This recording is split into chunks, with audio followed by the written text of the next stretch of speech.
This year, the Arab world erupted as a generation of young people, no longer prepared to suffer in silence, rose up against the hated despots who ruled their countries. Gaddafi has destroyed our country, and now we can't test the freedom. But the way these revolutions began caught the world off guard. The weapons of the activists of the so-called Arab Spring weren't guns and bombs, but the internet and the mobile phone. For the first time in history, world-changing events were recorded hour by hour by the man and woman on the street. A unique filmed record now exists, charting the downfall of tyrants in Tunisia, Egypt and Libya, and exposing the unimaginable brutality of embattled regimes in other parts of the Arab world.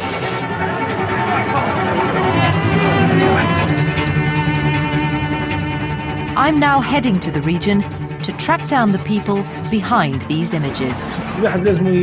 Somebody had to show the outside world what was happening.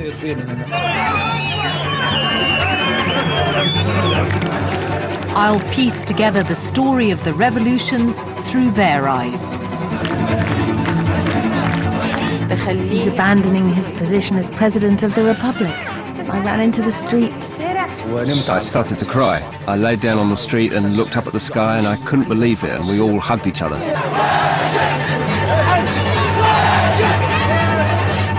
And I'll meet the activists whose struggle is still going on.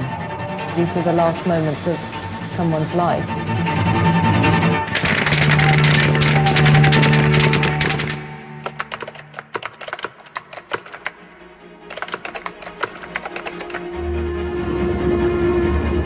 Few visitors to Tunisia ever get beyond its Mediterranean beach resorts. But as you travel south, you enter a different world, rural, poor, and largely forgotten. 150 miles south of the Tunisian capital lies the small market town of Sidi Bouzid. It was here in December 2010 that the dramatic suicide of a young fruit seller would ignite revolution in Tunisia and send the Arab world into turmoil. In the past, what happened here could have been suppressed, censored from newspapers and television. But something of worldwide importance was about to happen. Disenfranchised people everywhere were about to discover that the internet revolution had tipped the balance of power in their favor.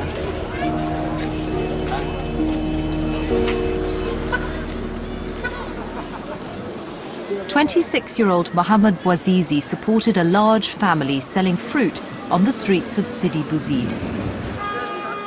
For years, he and his fellow fruit sellers had been tormented by corrupt local officials who demanded backhanders at every turn. We wanted to get on with our work, but they wouldn't let us. They called what we did a public disorder. We had to pay a lot of bribes to get our stuff back. And when we asked why, they would ignore us. That's what it was like. On Friday, December the 17th last year, Mohammed Bouazizi set up his stall near the central mosque, but he didn't have the money needed to pay the bribes to be there. On Friday, he went and he set up his stall to start selling his produce. And then a policewoman arrived and took everything off him. As the tension mounted, a crowd started to gather. She stood in front of him, smacked him in the face, spat at him, and she swore at him.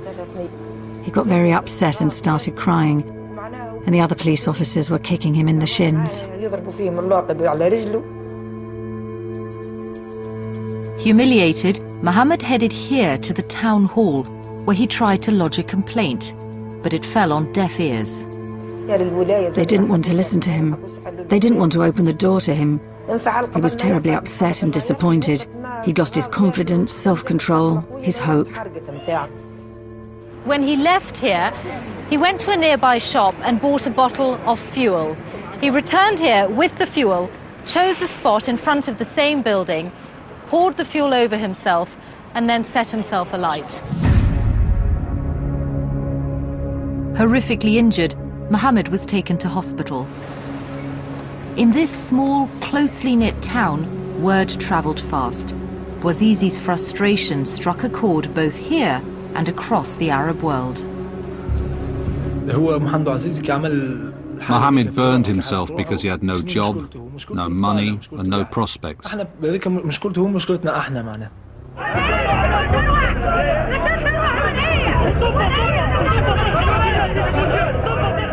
The next day, hundreds of people gathered at the spot where Mohammed had set himself alight.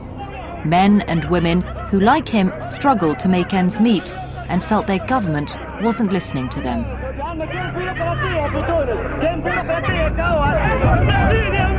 Among them were two of his friends, Wissam Gidri and Bassam Shikri. The people started shouting and asking questions in front of the town hall, asking the governor why Bouazizi had burned himself and no one had listened.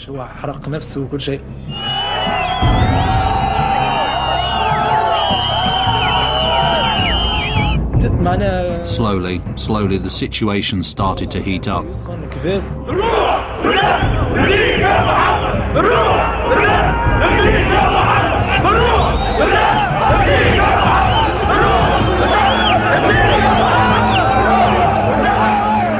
Demonstrations were almost unheard of in Tunisia, but in every protester's pocket was a tool to show the world what happened: a mobile phone. Wissam and Bassam explained to me how that night the demonstration turned into a street battle. We started a peaceful demonstration, but the police tried to crush us violently. We had to defend ourselves. We started throwing stones, anything we could get our hands on. Soon it became a confrontation. They were throwing tear gas at us.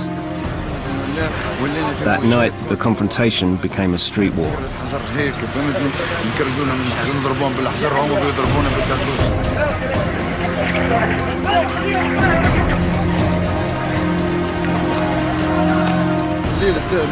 We started lighting anything we could get our hands on. We were throwing stones, and they were shooting live bullets.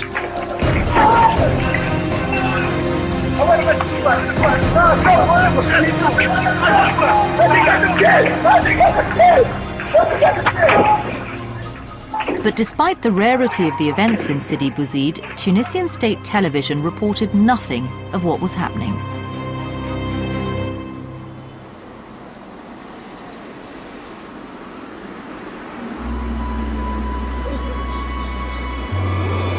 Tunisia may have been a popular holiday destination, but under the leadership of Zine Al Abidine Ben Ali, it was also a police state where the press was censored.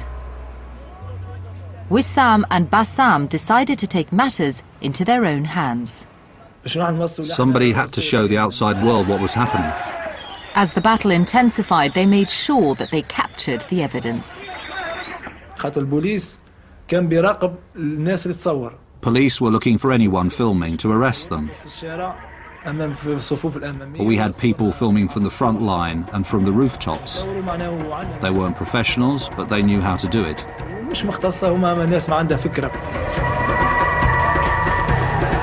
Filming from hidden vantage points, they got shots from every angle.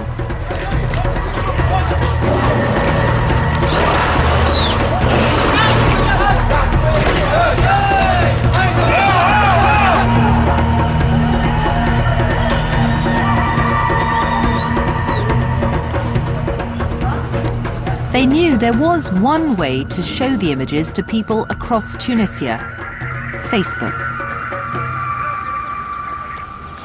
Tunisia had 2 million Facebook users, or 1 in 5 of the entire population. While Ben Ali blocked access to political sites, he rarely interfered with Facebook, viewing it as purely recreational, somewhere for people to discuss football scores and dating. In the capital Tunis, a young computer programmer, Slim Amamou, spotted the extraordinary footage coming out of Sidi Bouzid. The video I saw showed burned out cars, young people throwing stones, and it was a video taken on a mobile. One of the young people throwing stones was saying, "Who is going to let our voice be heard? We're not animals, so why are we being ignored?"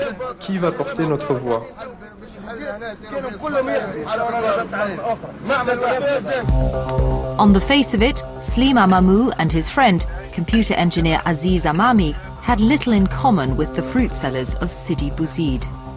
They were university educated, privileged, the children of the well-to-do.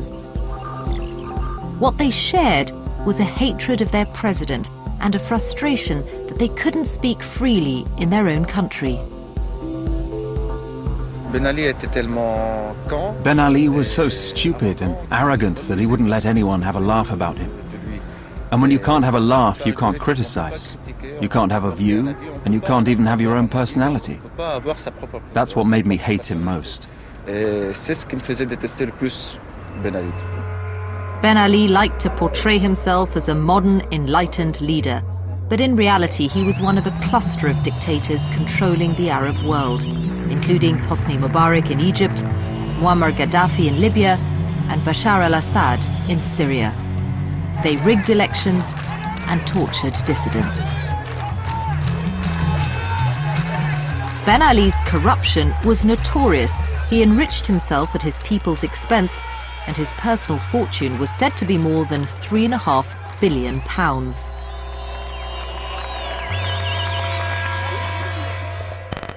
For more than 5 years, Slim and Aziz had been writing blogs satirizing the regime, sharing their grievances with other dissident bloggers in the region. Looking at all the dictatorships in the Arab world, you could see them all as part of one single dictatorship. A collective consciousness emerged via the internet because the internet is immediate.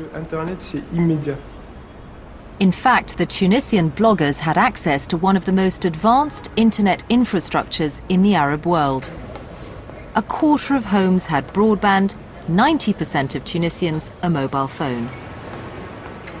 In his bid to modernize his country's economy, Ben Ali risked exposing his citizens to unwelcome outside influences. His solution was the censorship of all political sites. But for this tech-savvy generation, censorship was no obstacle. The beauty of the internet is that there is no single central hub, but instead an infinite number of pathways to communicate. By routing messages through networks in other countries, they were able to avoid Tunisian censorship altogether and gain access to any forbidden site.